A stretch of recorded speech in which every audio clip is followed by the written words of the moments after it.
ایک انگریز نے کہا جب عورت برقع پہنتی ہے تو مجھ کو بہت غصہ آتا۔ اس انگریز سے پوچھا یار عورت جب برقع پہنتی تم کو غصہ کیوں آتا ہے؟ کہا غصہ اس لیے آتا ہے کہ جیسے کفن میں مردے کو لپیٹ دیا جاتا ہے اسی طرح برقعے سے عورت کو لپیٹ دیا جاتا ہے، اس لیے برقع پہننے والی عورت سے مجھ کو بہت زیادہ غصہ آتا ہے۔ شیخ الاسلام مولانا حسین احمد مدنی کے لیے دعا کیجیے اللہ ان کی قبر کو نور سے بھر دے۔ انہوں نے چاقو نکالا، نیمبو کاٹ کر کے شربت بنا لیا اور کہا انگریز صاحب میں شربت پی لیتا ہوں اور نیمبو کاٹنے کی وجہ سے آپ کے منہ میں جو پانی آیا ہے وہ آپ پی لیجیے۔ انگریز بولا آپ صحیح بول رہے ہیں، ادھر جب نیمبو کٹتا ہے تو منہ میں خود بخود پانی آ جاتا ہے۔ تو حضرت نے فرمایا جب عورت بے پردہ بے برقع سڑک پر چلتی ہے تو آوارہ لوگوں کے منہ میں اسی طرح پانی آ جاتا جیسے نیمبو کٹنے کے بعد لوگوں کے منہ میں پانی آتا۔ مسند خطابت پر بیٹھ کر کے حضرت تھانوی دعا کیجیے اللہ ان کے درجات کو بلند فرمائے۔ کہہ رہے تھے پردے میں عورت کو رکھو، پردے میں عورت کو رکھو، آبرو بھی بچے گی ایمان بھی بچے گا۔ آبرو بچانا ہے ایمان بچانا ہے، عورت کو پردے میں رکھو۔ ایک جوان کھڑا ہو گیا کیا پردہ پردہ کرتے رہتے، پردے کے علاوہ بیان کیجیے۔ پردے کی وجہ سے عورت کی آزادی ختم ہو جاتی ہے۔ تو حضرت نے کہا کہ کیوں پریشان ہو رہے ہو؟ کہا کون سی آیت میں پردہ ہے بتائیے، کون سی حدیث میں پردہ ہے بتائیے۔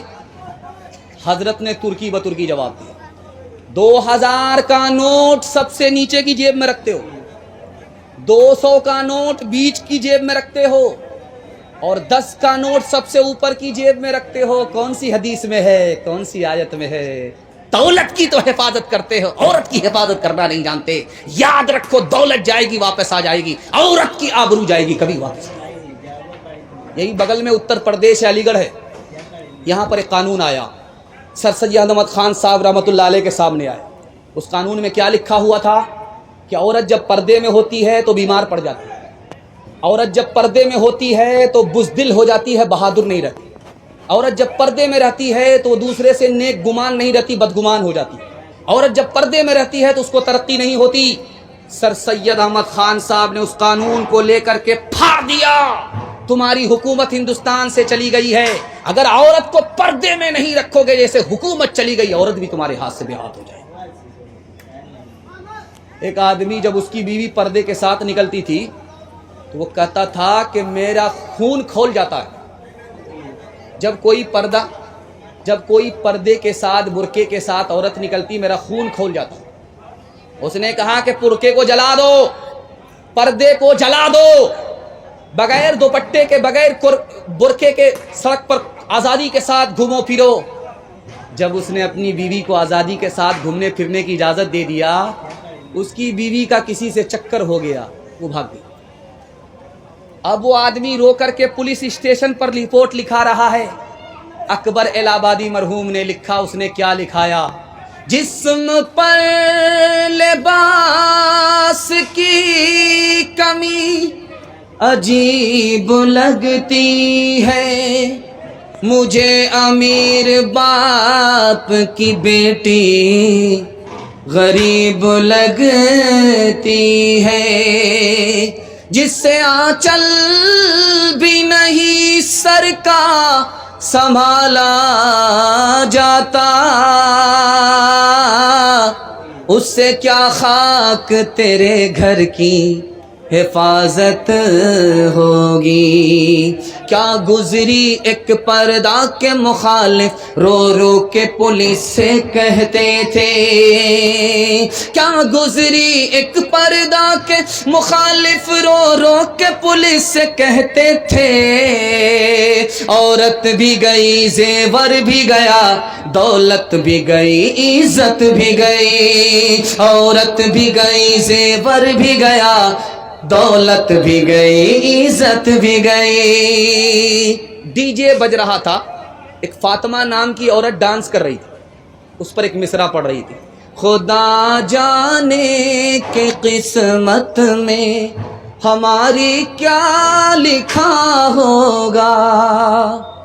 ایک جوان کھڑا ہوا کہ فاطمہ بن کر کے بھی تو ڈانس کر رہی ہے اور مصرع پڑھ کر کے اپنا انجام جاننا چاہتی ہے، مرنے کے بعد تم کو خدا بتائے گا کہ تم کہاں جائے گی، جنت میں یا دوزخ میں، لیکن میں تم کو پہلے بتا دیتا ہوں کہ تمہارا ٹھکانہ کہاں ہوگا. تم مصرع مکمل کرو, میں تمہارا جواب مکمل کر رہا ہوں.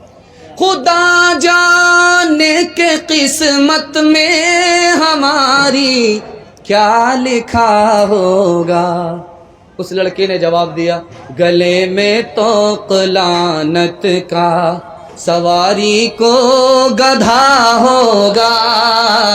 گلے میں طوق لعنت کا سواری کو گدھا ہوگا.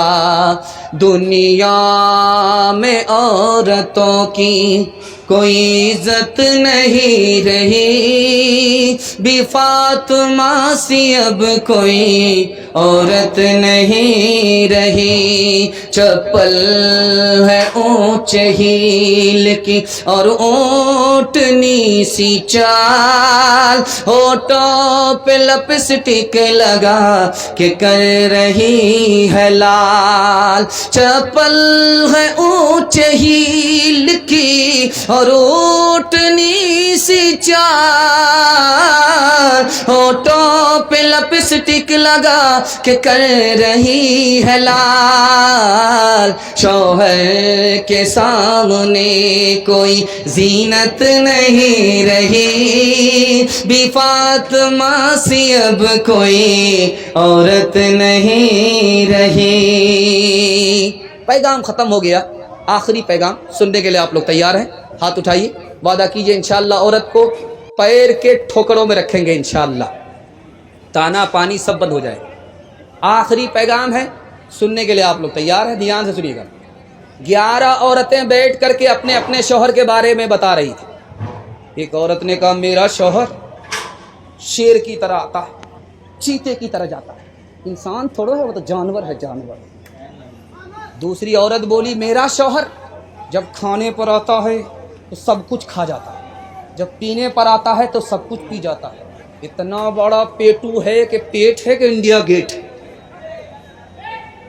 شوہر آیا پنجاب سے, بیوی سے کہتا تمہارے لیے بڑا اچھا بندر مل رہا تھا لیکن پیسہ گھٹ گیا اس لیے نہیں لے پائے. تو شوہر نے کہا اس میں پریشان ہونے کی کیا بات ہے, سب سے بڑے بندر تو میرے لیے آپ ہی.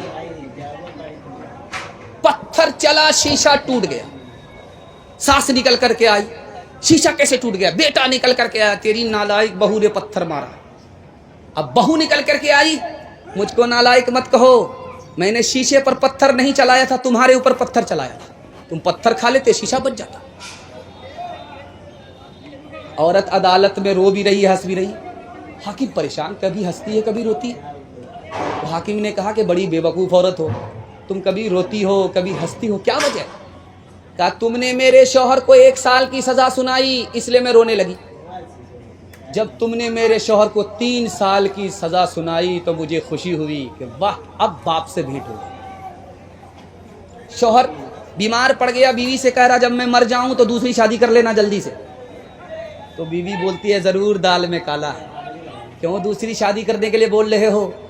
تو شوہر نے کہا تاکہ جب دوسرے شوہر کے نکاح میں تم جاؤ تو اس کو پتہ چلے کہ پہلا شوہر جو اتنی جلدی مر گیا اسی نافرمان بیوی کی وجہ سے.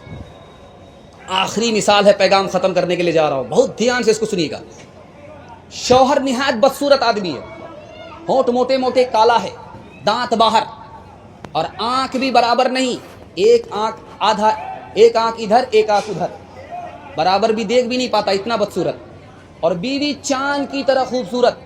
جب شوہر بیوی کو دیکھتا ہے تو بڑا خوش ہوتا ہے, اور جب بیوی شوہر کو دیکھتی ہے تو بہت مایوس ہوتی ہے.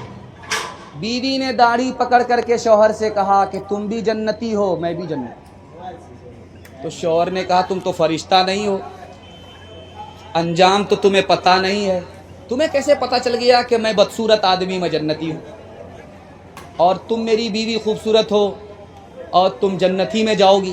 تو بیوی نے کہا کہ دیکھو سچائی یہ ہے کہ تم بدصورت آدمی ہو, تم کو خوبصورت بیوی مل گئی, تم خوش ہوتے ہو, اللہ کا شکر ادا کرتے ہو کہ اللہ کی مہربانی ہوئی, ورنہ اس بدصورت کو اتنی خوبصورت بیوی کہاں ملنے والی تھی, خدا کی مہربانی سے مل گئی. تم شکر کرتے ہو. اور جب میں تم جیسے بدصورت شوہر کو دیکھتی ہوں تو صبر کرتی ہوں کہ میرے مقدر میں یہی لکھا ہوا تھا.